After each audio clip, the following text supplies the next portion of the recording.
44 trillion Zimbabwe dollars. That's the magic number that Zimbabwe's 2024 national budget is expected to come out at. That is 10 times the 2023 budget. Well, the question is, why so high? Do you think the 2023 budget was good or bad for you? What will be in Zimbabwe's 2024 national budget? What would you like to see in it? The 2024 national budget will be unveiled by Zimbabwe's Minister of Finance, Economic Development and Investment Promotion, Professor Mthuli Ncube. Live exclusive coverage of the event begins right here at ZTM Prime at 2 p.m. Central African Time on Thursday, the 30th of November, 2023. So my question, what can we expect from or in the 2024 national budget? Who better to answer these questions than Zimbabwe's Minister of Finance himself? Of course, I'm talking about Professor Mthuli Ncube. I sat down in an exclusive interview with the minister and I asked him specifically about Budget 2024.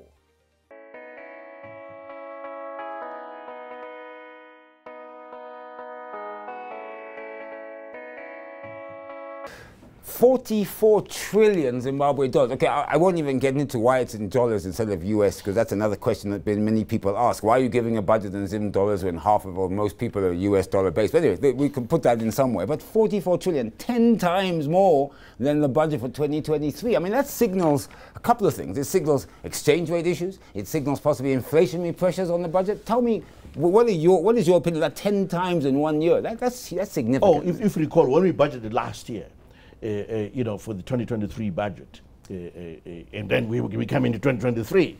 What was the exchange rate? The exchange rate was about what, 900? 900, yeah. Just below 1,000. Yeah. Now, currently the exchange rate is above 5,000. So clearly you can see the impact of the exchange rate, which then transmits to inflation. So all the budget is capturing in terms of these high figures is just the inflationary pressures which are in the system already. Unfortunately, you cannot say I'm lowering inflation. Inflation lowers itself through the policies that you implement. And we've worked very hard on those policies, and inflation is coming down. But you see, the thing is that the exchange rate has moved, and so you cannot lower the base by stroke of a pen. It's already there at 5,000, period. So you then work with that exchange rate and then focus revenues that exchange rate going forward. That's all we have done. Yeah, and for us, it doesn't frighten us at all. Why? Because it's not about the quantum of the revenues or expenditure. It's about whether you live within your means or not. Okay. That is the issue. Yeah, because I was going to say that some would say that 10-fold increase is inflationary in itself. And in fact, they can then determine what will happen going forward. I mean, that's an economic argument, of course, without getting too under... I hear you, But look, this is a simple exchange rate issue. Okay. It's not that spending that amount of money will cause inflation. No. It doesn't mean that at all. Yeah.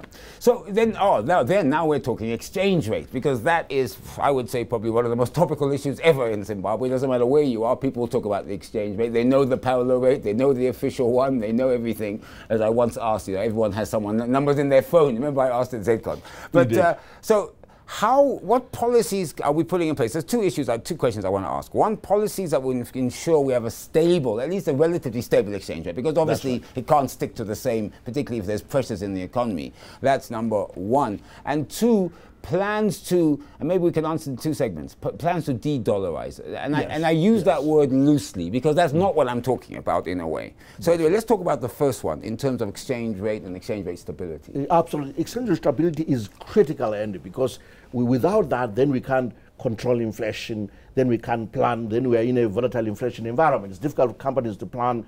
We slow down investment, we end up slowing down growth, and we even impact income distribution. So really stability is key, and here we start with the fiscal side. We've always been determined that we should not live outside our means. We must always live within our means, contain our budget deficit.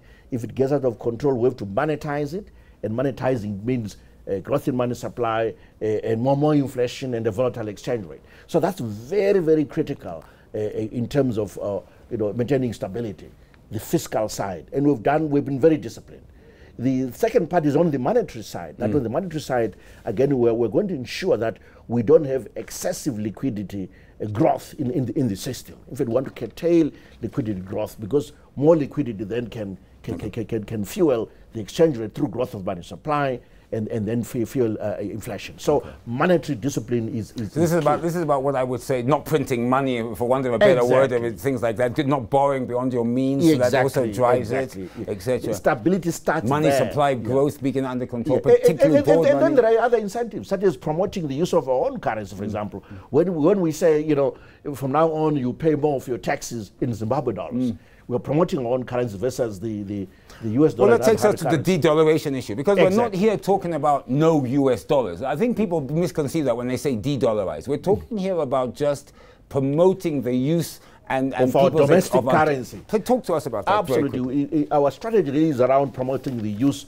of our domestic currency to a point someday when we'll say, hang on, our currency is very stable now. Everyone appreciates its presence, and therefore we can dispense with the US dollar on day-to-day transactions. That's why we're headed. That's the roadmap. It's about strategies for promoting our own domestic currency, and it's a journey. It's a journey that we're all working through together, and we're pleased with the current stability. We're very pleased with it. Yeah, well, I mean, I know we had that slight bump, if I can call it a slight bump, a couple of months ago, but since then, and we dealt with stable. it. And we dealt with it. Yeah. I mean, we're talking budget here. Otherwise, I would ask you questions about the import permits for some of the products against our local industry. But anyway, we'll do that for another day. One of the criticisms that I've heard numerous times raised by economists and various players in the market, is that you declare a budget surplus. But their argument is, but your budget surplus isn't really a surplus. It's maybe because you haven't allocated all the funds to ministries. So you're saying, well, if I only give Andy's ministry 10%, that means that 90% is a surplus. How does it work? Have you been giving full allocations to ministries? Because ministers seem to be complaining that, and their officials, that they're not getting the full allocation of their budget. Oh, you know, in fact, I can say that for 2023, every ministry has spent well over what was allocated. They spent more than 100%. So in terms of the initial budget allocated, we've had full 100% budget utilization, and that's commendable. So what we have in place now is basically a supplemental arrangement where we have additional revenue. I must say that coming from exchange rate movement and inflation, and we're allocating that to ministries, and they're living within their means. So even though they've overspent, it isn't that you're now going to borrow. You've actually got additional revenue to match their new expenditures. We have additional revenue, and we are on point and on target. What about devolution? Because that's another issue. Because if you allocate Zim dollars devolution in January, they say with inflation and exchange rate, if you only disperse in October, November, the time value of money, the way the exchange rates hit it, and councils and local authorities are complaining that, look, give us our devolution funds early so they have value, rather than wait 6-8 months. You know what? Devolution has transformed rural areas in this country. Exactly. So many projects have been done through devolution. Let's talk about that. The projects that have been done, even with the delay in the disbursement of funds. That's what this is about. Treasury cannot manufacture money. We don't do that. Other than we're printing, and then we get into trouble. We only disperse what we have. I love the fact that departments and ministries are getting passion, say, give us our money now, they're fired, they're ready to go. It's okay, but we can only give them what we have. It's almost like working for someone. In my view, so far, so good. Yeah, working for someone, you can't disperse money mid-month because you haven't got your paycheck. But when you get your paycheck, then you can disperse. Then you can disperse. It's similar to what government has to do. It's very similar. Yeah. We're going to disperse the cash that we have. Now, as you know, Minister, with my sporting background, my football background, I'd be very interested to know if maybe, and I know you can't let the cat out of the bag, there hopefully will be some money in there for a stadium or a couple of stadiums for our citizens to go and enjoy the beautiful game, or any sport, in fact. I think the first order of business is to fix our national sports stadium. So we have plans for that already, which are two-pronged. First of all, is to partner with private sector players to fix the stadium, put in the bucket seats and this and that, proper changing rooms, and create an economy. If you go to a stadium, and I don't know what football team you support. What you mean, sir? Caps United, Caps United. And the other one abroad? Arsenal. Arsenal. Yeah. Emirates, Let's start with the Emirates Stadium. Yeah. Oh, wow. This Emirates Stadium is an economy. Yes, an economy. You go there, you spend 5 hours in that stadium. Shop, prior to the match, during the match, post-match. You can even get remarried in. But even if they're not playing football, you can go there. Yeah, absolutely. Just go there and relax. So it's an economy, and that's what we have to understand, that our national sports stadium should be like the Emirates Stadium. And that's the model that we've adopted, that we want to work with the private sector to redevelop it. The teams of the Ministry of Sport have done their rounds globally, visited some of the best stadiums in the world, and they've got ideas, and we're working with the private sector to deal with that. But also government using its own resources. It also has another track complementing what the private sector is doing. So I think that if we're patient enough, you will see a big difference during 2024. I think the sporting public will appreciate. We're going to fix that sports stadium. It needs to be world class. The supporting public will appreciate that. One thing you just said there, which is critical, is private sector. One thing I've noticed, or I believe in Zimbabwe, and I've been backed up by other critics, is everyone seems to wait for government to do something. If you ask them something, they say government must fix it. You ask them something, no, government must give us this. You ask them, how important, how critical is it for the private sector to be involved in making sure that the budget actually works, if I can put it that way? The private sector is a partner. It must be a partner. So think about partnerships in terms of public-private partnerships in road construction, for example. So we have pronounced that in terms of our roads, we only want local contractors. So already contractors are partners. But also we want, partners who can take on a whole road themselves and raise capital themselves. There's no reason why we can't reconcession the Bridge Harare Road, for example, where we give someone a concession for 25 years, 30 years, and then they pay us something. I don't know how much. It would be nice to get at least a billion dollars. Back. It's a nice figure. And then they can then collect from toll fees and make even more over time. Hopefully, it's reasonable toll fees. The same applies to the Bridge Bulawayo Victoria Falls Road. That's a major road that we can also concession out, and that's a private sector being crowded in.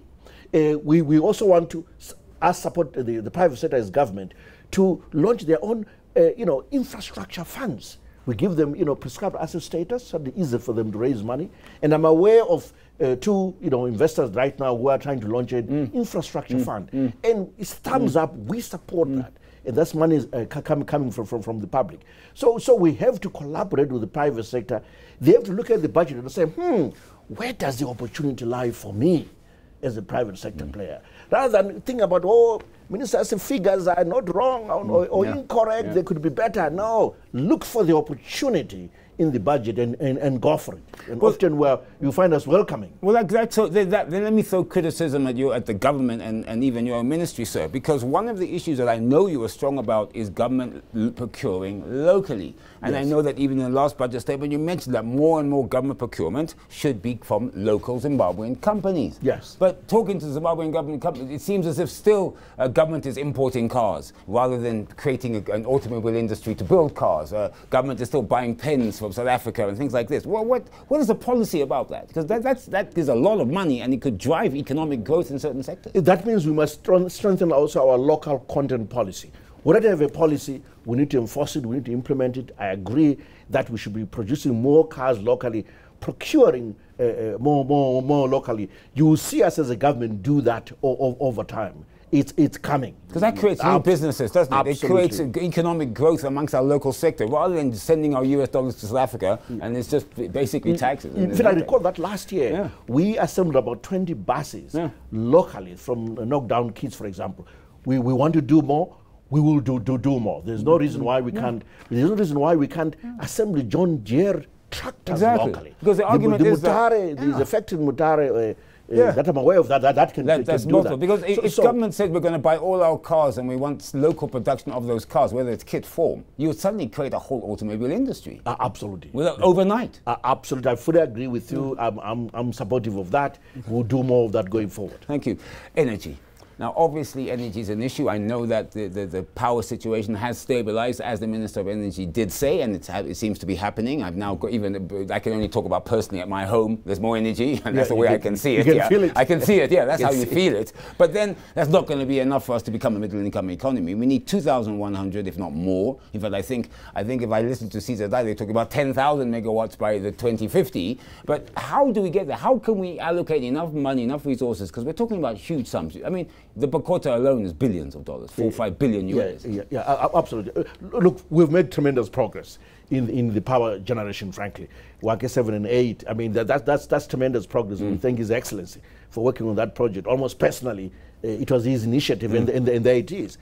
I think the trick here is not so much about government investing more. Of course, we'll invest more. But it's about government crowding in the private sector, the independent power producers. We've put in a mechanism in place. We have, I think, a very good government implementation agreement built on 3 pillars. One is an economic tariff. Now we have a tariff above 10 cents per kilowatt hour. We have also ensured that those who borrow money to invest locally, they can take their money out. So we ensure currency convertibility, US dollar access in terms of whatever payments they need to make outside.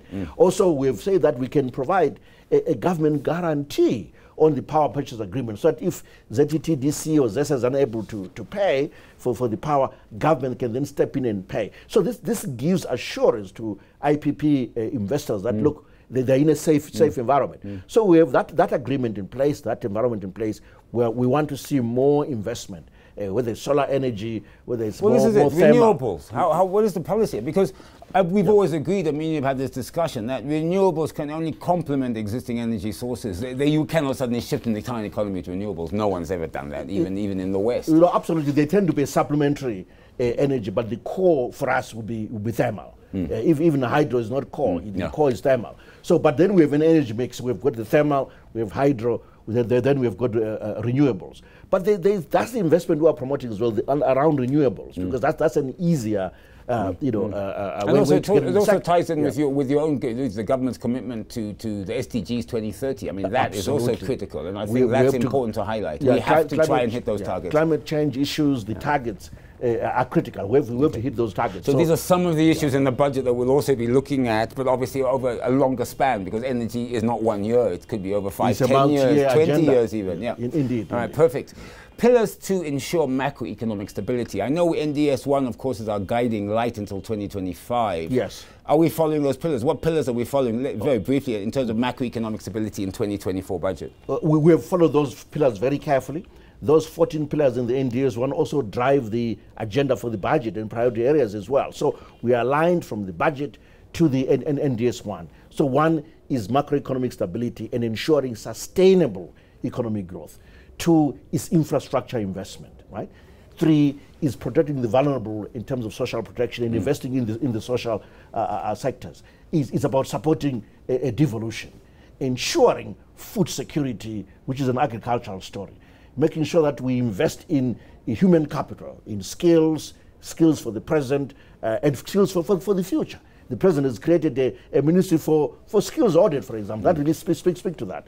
You have the Ministry of Higher Education, having established innovation hubs across all our state universities. That speaks to a human capital agenda that seeks to transform intellectual capital, IP into goods and services. Yes, exactly. It has to be. We're also talking about well-being, that let's invest in well-being in terms of health and so forth. So the NDS1 has got these 14 pillars, and we've done very well. We've done a review, and I'm happy to share the report with you of how we've done in the last 2.5 years, which is a midterm review, and we have really met our targets. Of course, there are areas where we should do better, to do more. We will do more. And the budget also is cast in such a way that it responds to those gaps as it tries to drive the agenda of economic transformation. You always get asked this question, and I think, again, a lot of people may not really appreciate what this means, because we always ask, is your budget going to be pro-poor? Is it going to be pro-people? How can we sit on one side and talk about how Zimbabwe has huge economic growth? I mean, your numbers are 5.63% for 2023, if not higher than that. But some citizens are saying, but we're not feeling these benefits. This budget, doesn't matter what is in the budget. We're not our lives are not getting improved. Our standard of living is going up. So let's talk about the pro-poor aspect of it, and let's talk about how people can, who are working and they're not poor, they're doing okay, they're middle class or even just got a nice job or whatever, how their standard of living can go up, which is what the president said. I think it was his first sentence in his inauguration speech. He said, my government will ensure we uplift the standard of living of my citizens, I think, if I recall. Absolutely. The president right, our budgets, economic policies are meant to uplift the standards of living of all our citizens, making sure that no one is left behind.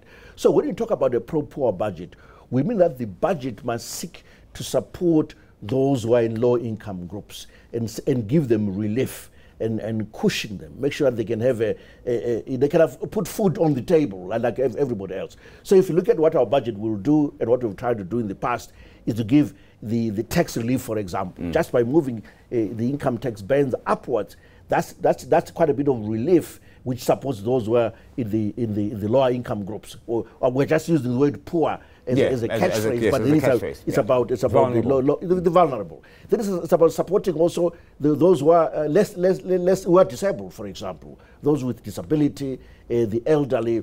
It's also about the Fumvudza into a sub-program. That is a productive social program which deals again with those in the low-income bracket. Again, poor, using that phrase loosely, mainly in the rural areas. We've expanded to urban areas as well. I mean, if we're supporting over 3 million citizens through this program, this is a massive pro-poor agenda, which is really, even it goes beyond pro-poor, because when you get someone out of poverty and they begin to have even a small surplus, which they can sell to GMB in terms of maize and so forth, then they're even beyond poor. You have, it's an investment, you know.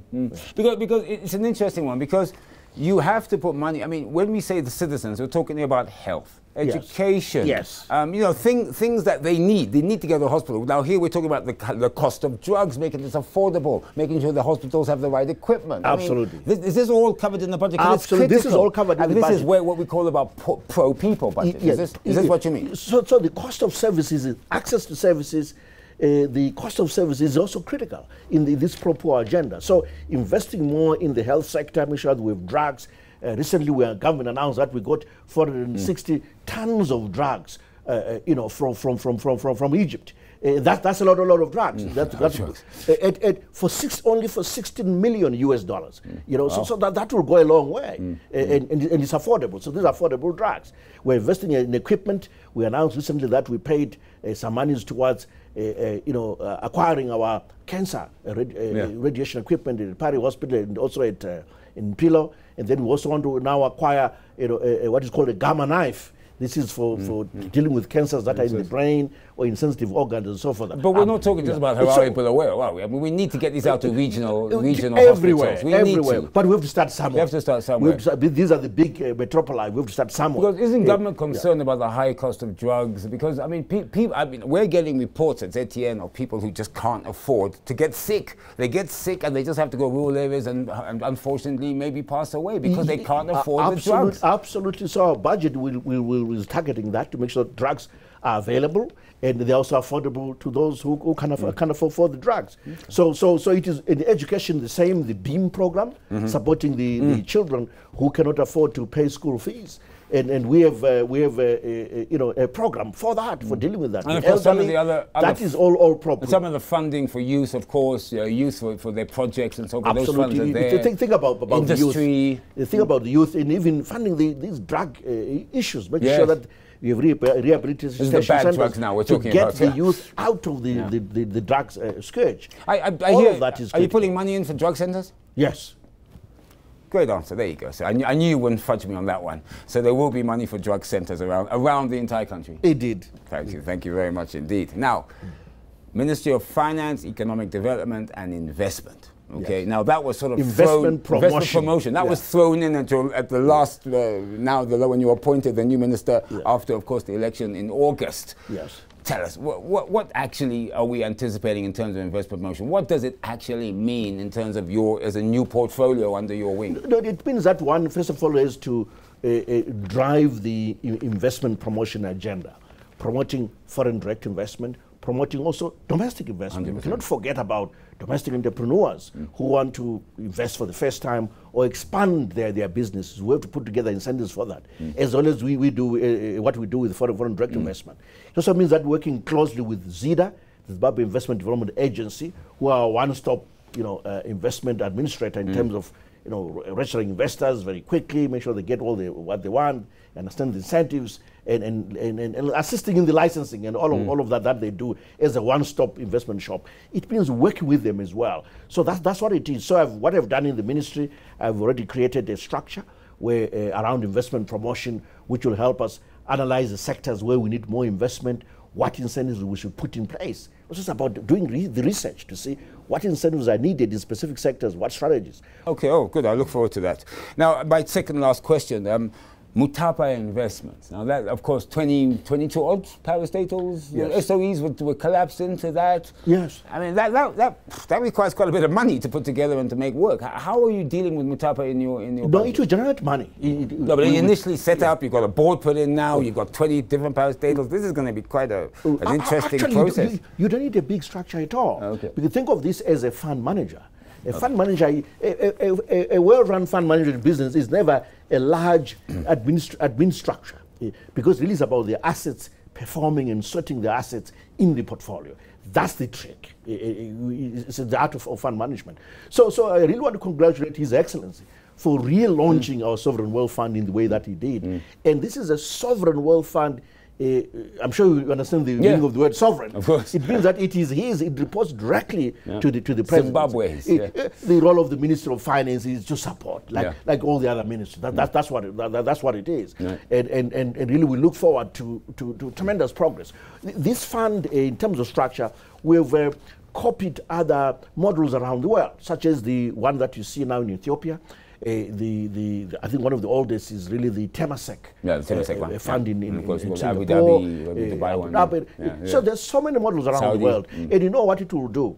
It will solve one issue for us, which is the issue of a government balance sheet. And we know what our debt is, both local and foreign, But do you know what our asset side is for the balance sheet? No. We don't know either. At the moment, it could be zero, actually. You don't know either. But we know we have assets.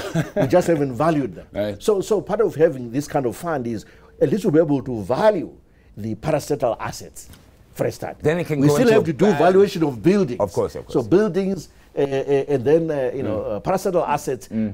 That's the government asset side really pretty much complete there. Right. So that's where we're headed. It's also linked to our our asset-based accounting system that we're putting in place that will comply to by year 2025. Does it also drive the part privatization of some of these, the part selling of them? Does it assist in that? Because that's something that you've been talking about for 2 budgets now, and nothing really has moved. You talked that you wanted to identify SOEs which you could privatize, you could sell off, you could do whatever. Not a lot has moved on that. No, that is meant to accelerate privatization at all. All we're trying to do is make sure that these parastatals are well managed, efficiently managed, they are profitable, they are productive. If some of them need to be partnered with private sector partners, that's okay. It's part of the strategy. That's what Mutapa ought to do. Now, I know one of your officials recently spoke about how you had been making, he called them token payments to our creditors, particularly when it comes to foreign debt, because that's something that the initiative the president put in place with Bochesano and Adesina. Anything in there in the budget we can look for in terms of debt management or debt relief or some sort of plan to do? The budget will just really restate and recommit that we are committed to that process of clearing our arrears. So the dialogue platform will continue, and then we will eventually get to a staff monitored program with the IMF, and then hopefully then after that find sponsors to help us clear the arrears. Because we still got so we are still focused on that. And there's still 3.5 billion, of course, that we have committed to for the former farmers. Well, so thank you so much. I've taken up so much of your time. I really appreciate this. Your final comment on behalf of the President of the Republic of Zimbabwe, 2024 budget. What would you say to Zimbabwean citizens? What can they look forward to? Because unfortunately, I'm an economist, so I look forward to budgets. But really, out there, a lot of people are like, what's in it for us? What are we going to get? What can we see? What's going to be better? This budget is meant to leave no one behind. Everyone should expect something from this budget. Thank you. Well, that's it for today's episode of The Mint. Join us at 1400 hours Central African time every weekday for The Mint, Monday, Tuesday, Thursday and Friday, and of course Wednesdays for Beat the Market. I'm Andy Hodges. Goodbye, and please, you all be safe.